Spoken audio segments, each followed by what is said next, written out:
নাকান্দিবা নাকান্দিবা আই তুমি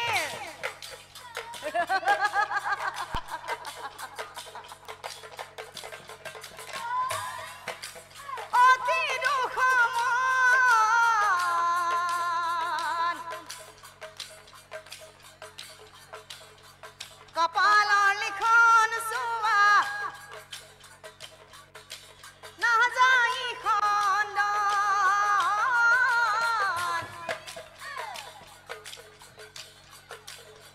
কপালৰ লিখন চোৱা নাযায় খণ্ডন নাকান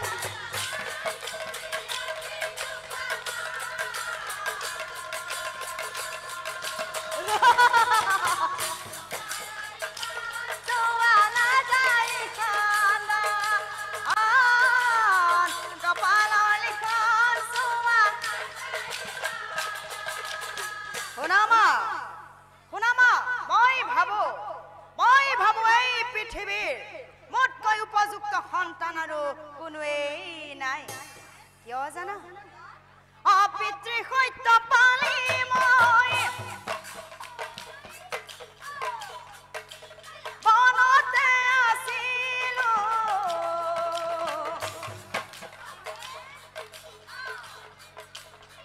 পুত্ৰ হৈ পিতৃ বাক্য পালন কৰিলো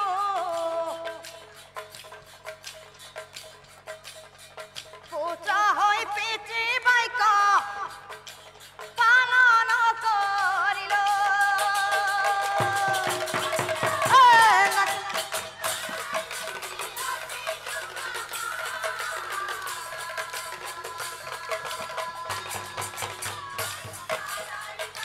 চোৱা নাযায় খণ্ডন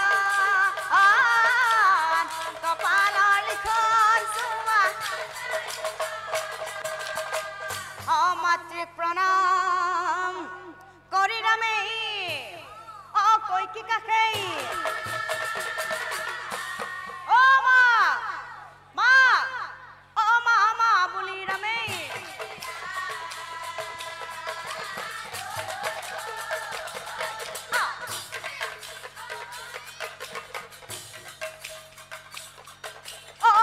মা বুলি ৰামে ৰামে বোলে মা মই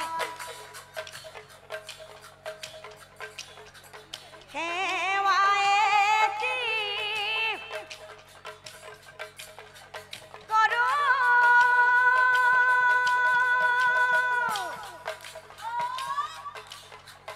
আশীৰ্বাদ কৰা মামো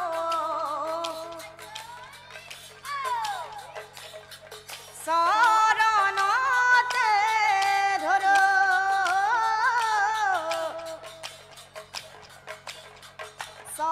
চৰণতে ধৰো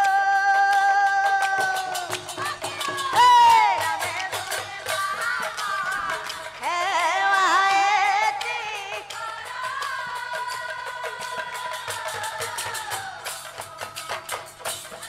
বাদ কৰা মামো চৰণতে ধৰো চৰণ আৰু তেতিয়া কৈকিয়ে মনে মনে ভাবে এই জন্মত বিনা দুখতেই ৰামক বহুতো কষ্ট দিলো আকৌ দেখোন ৰামে মোকেই সেৱা কৰিবলৈ আহিছে ঠিক আছে এই সুযোগতে মই ৰামৰ পৰা আৰু এটি কাম আদায় কৰাই ভাল হ'ব বাছাৰাম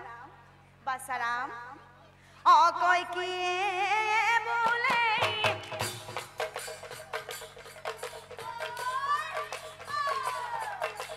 শুনা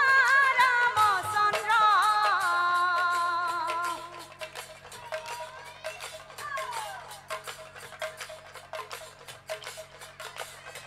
বিনা দুখে বন দিলো মই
কথা জানা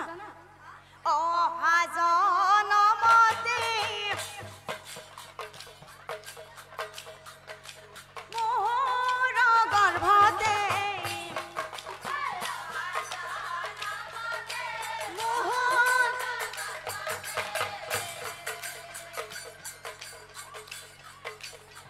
পুত্ৰৰূপে লভিব জন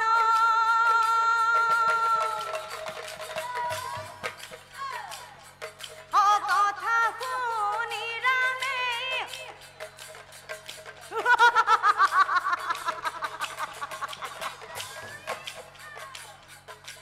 হাঁহি মাৰি কলে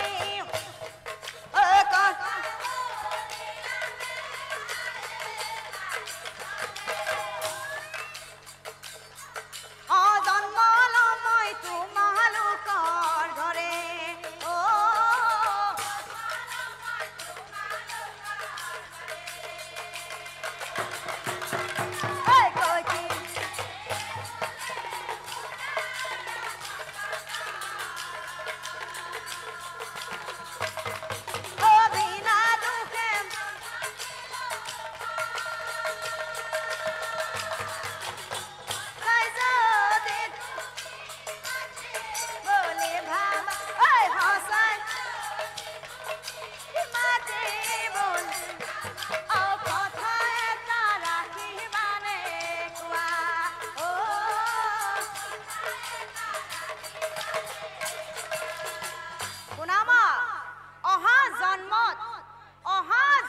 তুমি মোক তোমাৰ পুত্ৰৰূপে পাবা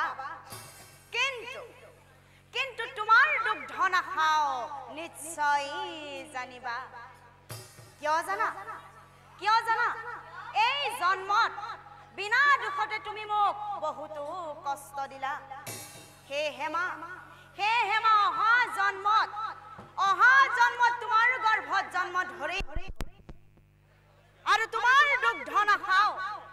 তোমাক বহুত কষ্ট দিম নিশ্চয় জানিবা আৰু শুনামা অহা জন্মত তুমি দৈৱকী নামে জনম লভিবা আৰু মই কৃষ্ণ নাম লৈ তোমাৰ গৰ্ভত জন্ম ধৰিম জানিবা নিশ্চয় গতিকে আজিলৈ আহিলো মা অমাতৃক প্ৰণাম কৰি ৰামে ৰাজসভালৈ অনন্তৰে শুনক পাছে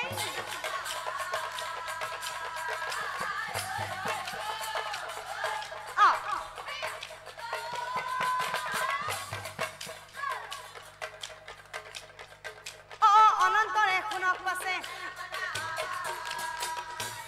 ৰামচন্দ্ৰ অহা বুলি অহবেও জানিলা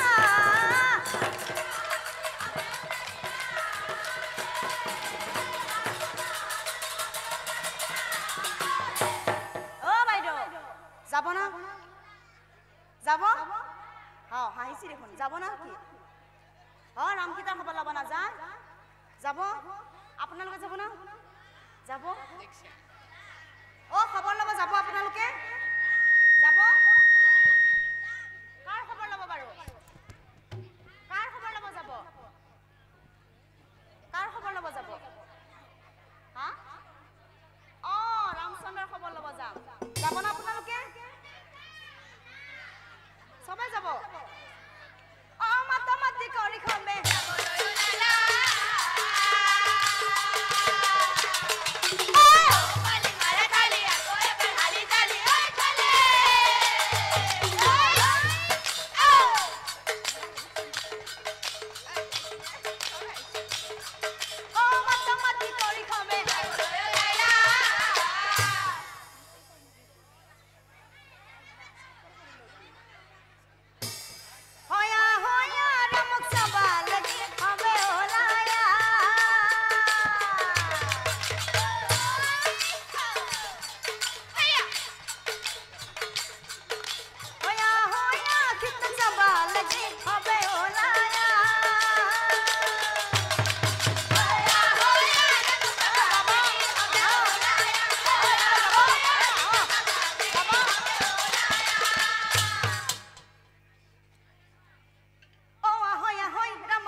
কবি যাব